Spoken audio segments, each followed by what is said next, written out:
Welcome to a deep dive that's going to rattle the foundations of philosophy, or at least our assumptions about it. Okay. Today, we're taking those classic figures, Socrates and Machiavelli, Right. and asking, Yeah. what if we've got them all wrong?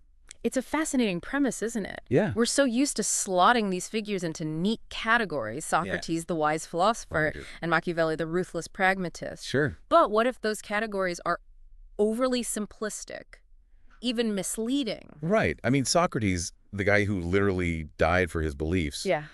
being labeled as a defender of the establishment.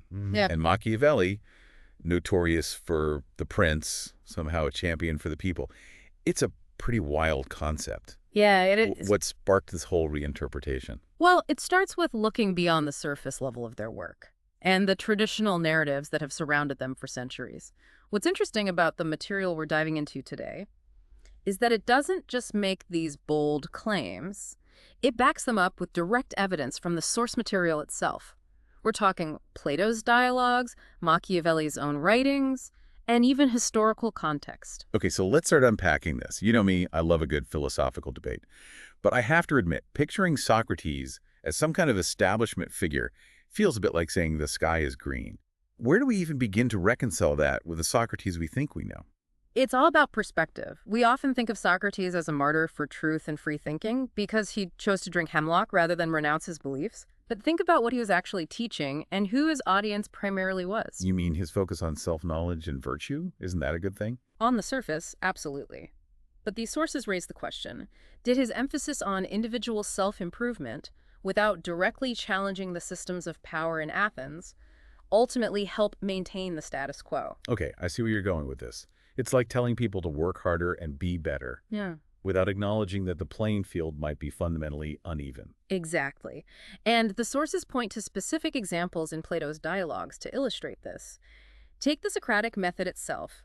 Constantly questioning everything can be incredibly stimulating, but it rarely leads to clear-cut answers or calls to action. Right, it's like those conversations that go round and round in circles, leaving you more confused than when you started.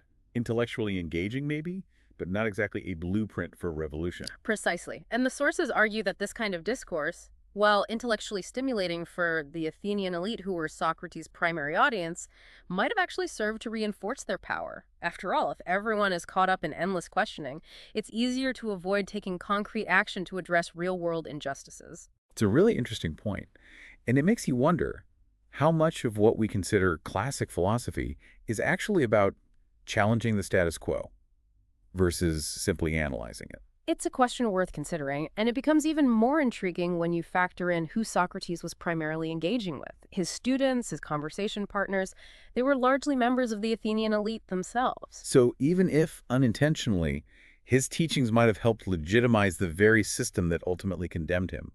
That's some serious irony. Irony indeed. And it speaks to the idea that even the most well-intentioned philosophies can have unintended consequences. But remember, this is just one interpretation of Socrates, one that encourages us to look deeper, to question our assumptions, and to consider the possibility that even the most revered figures might have had blind spots. And that brings us to Machiavelli, a figure who seems to occupy the opposite end of the spectrum.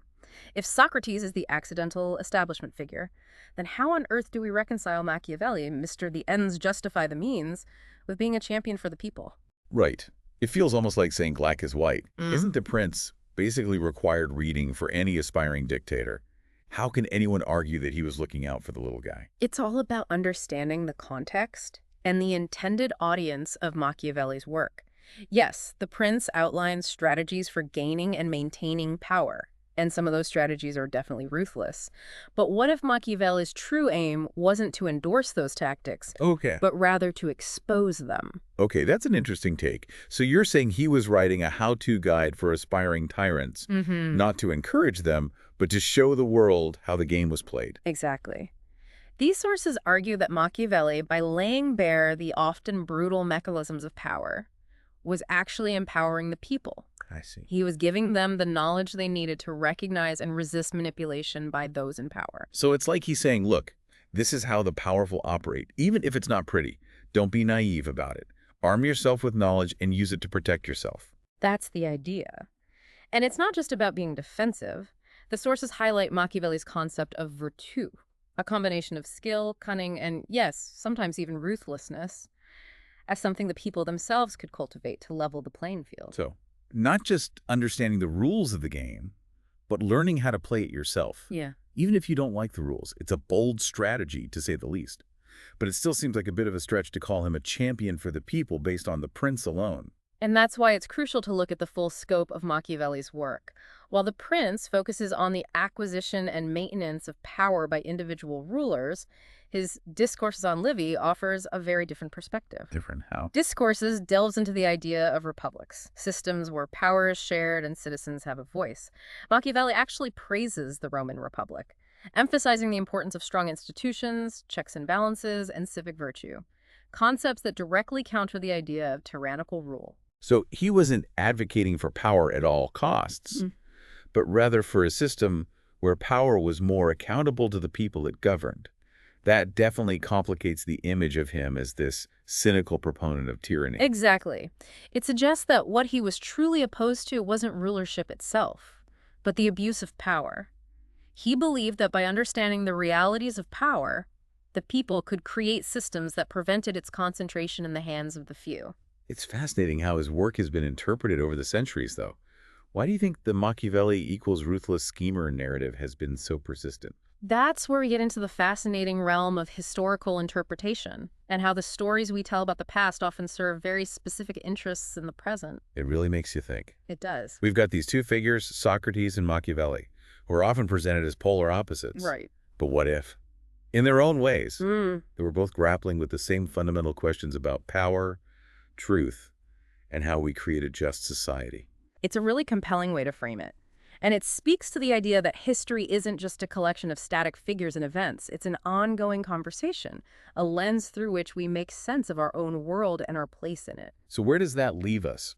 If we can't neatly categorize even these philosophical giants as good or bad, pro-establishment or pro-people, what are we supposed to take away from all of this? I think the takeaway is the importance of critical thinking itself.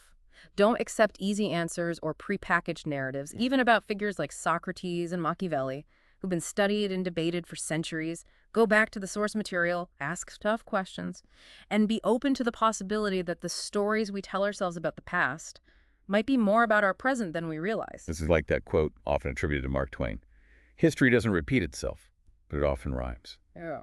We're still wrestling with these same fundamental questions about power, individual versus collective responsibility, how to create a more just world.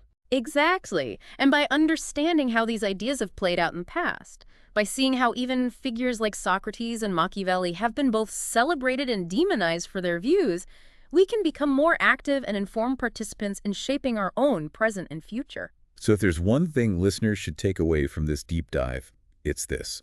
Don't be afraid to challenge your assumptions. Read between the lines. Ask why certain narratives have taken hold. And consider the possibility that there's always more to the story than meets the eye. Until next time, keep asking those tough questions and keep diving deeper into the complexities of history and ideas.